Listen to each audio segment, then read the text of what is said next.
Kelly Ripa made a name for herself on the soap opera All My Children, but she became a household name when she took over as Regis Philbin's co-host on Live after Kathy Lee Gifford left. The actress recently celebrated a huge milestone at the ABC talk show. Now, she revealed that she sought advice from an icon about retiring after reaching the milestone. Keep reading for all the details on her future on television. Kelly Ripa was still on All My Children when she took over as co-host of Live with Regis and Kelly in 2001. She left the soap opera a year later to focus on her co-hosting job, though she returned to say goodbye to the soap when it was canceled in 2011. Regis Philbin retired in 2011, leaving Kelly Ripa as the lead host. She has several co-hosts over the years, including GMA host Michael Strahan and American Idol's Ryan Seacrest. Her real-life husband, Mark Consuelos, joined as permanent co-host in 2023. He helped the ABC show celebrate his wife's huge milestone. Live pulled out all the stops to celebrate Kelly Ripa's 25th anniversary as host. One of her sons, Michael, made an appearance, as well as famous friends like David Muir and Jerry O'Connell. 25 years is a long time to stay in one job, especially on television. Kelly Ripa previously spoke out about the possibility of retiring. As her milestone anniversary passed, she shared an update on her future on Live. In an interview with Variety about her anniversary, Kelly Ripa revealed that she sought advice from a talk show icon about retirement. She asked Oprah Winfrey if it was time to retire after 25 years. Oprah Winfrey hosted the most popular talk show for 25 seasons before ending the show in 2011. She went on to create her own network. Oprah Winfrey was also a spokesperson and stakeholder for Weight Watchers until recently. But it seems she has regrets over ending her talk show after 25 years. According to Kelly Ripa, Oprah Winfrey advised her against retiring. Let me give Oprah credit. She left her show at the 25-year mark, and I said to her, should this be my signal? She's like, don't leave. Don't do it. Right now, you'll regret it, Kelly Ripa told Variety. Oprah Winfrey told Kelly Ripa that the viewers need her on Live to escape the darkness of the world. While Kelly Ripa doesn't plan to retire right now, she knows she won't be on the show forever. I always say, if it ain't broke, don't fix it. We are really having a very good time, she said about her future plans. Even if she does retire, she hopes Live continues on without her. The show is far more important than any two hosts, so I just want the show to live forever because it's a really, really great piece of history, she said about the ABC talk show. Tell us in the comments if you think it's time for Kelly Ripa to retire. Confetti still clung to the studio floor when Kelly stepped off stage, the glitter catching the lights like 1,000 tiny applause notes. It was the kind of night television legends are built out of: a meticulously choreographed surprise, tears caught on film, her two co-hosts, one of them her husband, flanking her like bookends to a life lived mostly in public. Friends and colleagues filed past with embraces and old punchlines. Her son waved at the cameras as if it was the most natural thing in the world. He had grown up in the glow of studio lights and late-night reruns. For a woman who once memorized and delivered the emotional detonations of a daytime soap, this was a softer, stranger kind of stagecraft, the ritual of celebration, the polite back and forth between host and audience that somehow felt like a mirror of a life. 25 years is a number people respect.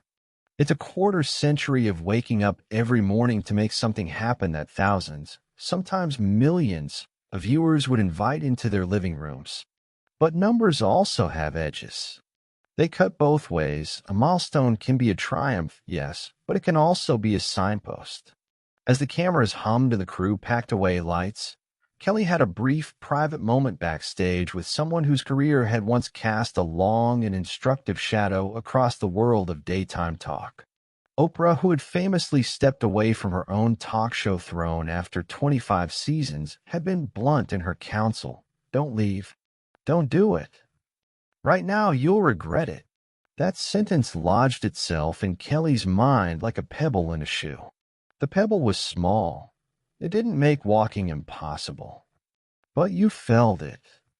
It made you notice the texture of the floor underfoot, the rhythm of your step. In the days that followed the anniversary, the pebble turned into a question she kept picking up and turning over in her hands. What would she regret? What would she miss? What would the show miss? There are careers that are lived and careers that are worn like costumes. Kelly's was a little of both. She had arrived in the world of daytime drama, All My Children, where the stakes are melodrama and the craft is stamina. Soap operas teach you to deliver emotion on cue, sometimes in scenes that demand you to leap from whispered confessions to operatic confessions in the space of a commercial break. But it was television's live energy that hooked her. In 2001, when an unfamiliar voice introduced her to a new, broader audience as Regis Philbin's co-host, something pivoted. The chemistry was immediate and electric. The formality of scripted scenes gave way to something more improvisational, more communal. Viewers didn't want to watch a carefully choreographed performance. They wanted a partner at their breakfast table. Kelly found that she liked making company. The choice to leave daytime drama and commit to a talk show was both professional and personal. It was a gamble on a future that wasn't yet written, a career built on conversation, on the ability to read a room and coax out a laugh or a story. Regis was a master at that.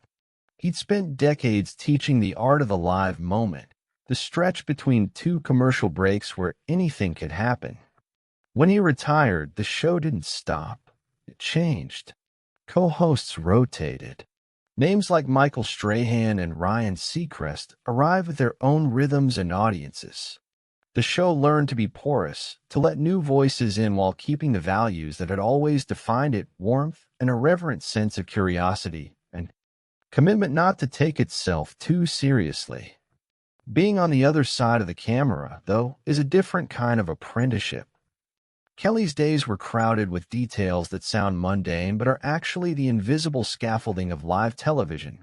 The wardrobe meetings where the color of a dress could shift the tone of an entire segment, the hair and makeup chair where the day's armor is applied, the teleprompter that both supplies and betrays the moment. She learned to pivot from politics to puppies without missing a beat, to switch from light banter to a serious conversation with a guest who had come to tell a painful truth. The skill she discovered wasn't simply in making people laugh. It was in listening long enough that the show could hold a moment that mattered. Oprah's counsel hit on that very idea. Viewers need the levity and the light, the escape. But that escape is more than entertainment. It's a shared ritual where a host and a public meet, where people find a little relief from the world's heavier textures. When the world grows inhospitable outside the studio, rumors, crises, the daily drip of bad news, there is a hunger for spaces that remind us of our commonness. Kelly had grown more aware of that hunger as the years mounted. She'd seen notes from viewers who tuned in for a laugh on a bad day, who said the show felt like a friend. Those letters were small and human, and they weighted her decisions differently than an agent's call or a critic's review ever could. Yet there has always been a friction between duty and desire. Television is a profession that requires giving pieces of yourself away every day. The public breathes in your jokes and holds on to your laughter. It also expects a kind of availability that squeezes the private self. In the quiet hours between the makeup application and a read-through, Kelly would sometimes sit with that question of whether the work had changed her or whether she had changed the work. She'd think of the simple domestic rituals she missed: unhurried breakfasts, afternoons without a caller in the wings, being fully present at her son's milestones without a stagehand's timing clicking behind it. Those small losses are often the ones you don't forecast. They are the quiet sips of life you realize you've been skipping. Her husband, who had slipped into the co-host chair as if it were a natural extension of their lives, was more than a partner. He was an emissary into another way of being part-time in the same public orbit. He expected her to be honest about what she wanted. He also refused to let nostalgia sweeten indecision into a permanent state of stasis. He had a pragmatist tenderness, the kind that insists the right choice should also be the one the heart wants. Their relationship, lived on and off camera, was a study in private anchors and public choreography. It allowed Kelly to envision a life in which the show could survive without her. It also made her imagine a life where the show could be the thing she gradually stepped away from on her terms. That idea, leaving on her terms, was part of what made Oprah's warning so paradoxically freeing. "You'll regret it," Oprah had said, meaning